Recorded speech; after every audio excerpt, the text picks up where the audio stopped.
Coucou tout le monde, j'espère que vous allez bien. Aujourd'hui, on va parler des mots de passe.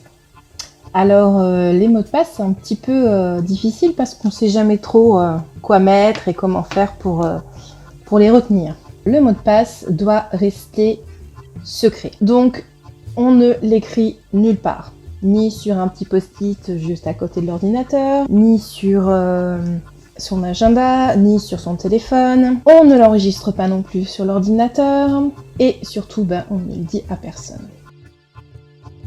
Rien de personnel dans ce mot de passe, c'est tout simplement parce que les gens qui vous connaissent ne doivent pas pouvoir deviner quoi que ce soit. Donc on évite les dates de naissance, les prénoms des enfants, des petits-enfants, des maris, des femmes, des copains, on évite tout ça. On évite les noms des animaux de compagnie, on évite les loisirs, le sport préféré, notre plat préféré, enfin bref, rien de personnel. Alors moi j'ai une méthode assez simple, vous allez voir, c'est la méthode de la phrase. Tout simplement, vous allez prendre une phrase et vous allez prendre le premier caractère de chaque mot de la phrase. Deux possibilités.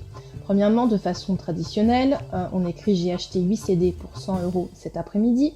On prend donc chaque première lettre ou caractère de cette phrase. Il nous donne J apostrophe, majuscule, AA 8 CP 100, le sigle euro, CAM. Deuxième façon phonétique, toujours avec cette même phrase.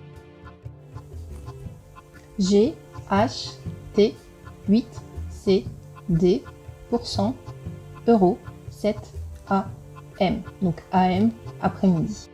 Vous pouvez aller voir la CNIL, la Commission nationale de l'informatique et des libertés. Donc il y a énormément de conseils sur la CNIL, pas que sur les mots de passe, mais vous pouvez aller voir entre autres les mots de passe. Eux, c'est ce qu'ils nous proposent, la méthode de la phrase. Donc vous voyez, on écrit la phrase, en fait. La CNIL a 4 critères indispensables pour les mots de passe.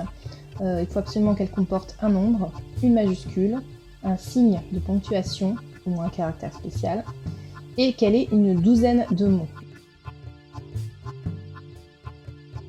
Donc vous voyez, là on remplit toutes les caractéristiques. On peut générer notre mot de passe. Là voilà, on retrouve exactement ce que je vous ai montré tout à l'heure. Donc on va aller tester un petit peu ce mot de passe, voir combien de temps un ordinateur mettrait à le décrypter. 2 septillions d'années. Donc je crois qu'on est bon.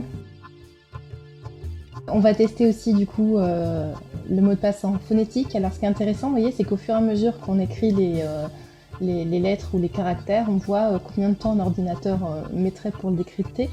Et donc plus on met de caractères et plus forcément ça augmente le temps. Et du coup on arrive à 6 septillions d'années. Ça fait beaucoup de zéros tout ça. Voilà quelques petits conseils pour les mots de passe. J'en aurais bien d'autres à vous dire. Mais une prochaine fois, n'hésitez pas à me dire en commentaire si vous avez réussi, si vous avez compris, si vous avez des suggestions pour les prochaines vidéos de la Minute Informatique. Je vous souhaite une très bonne journée. Prenez soin de vous. À bientôt. Bye bye!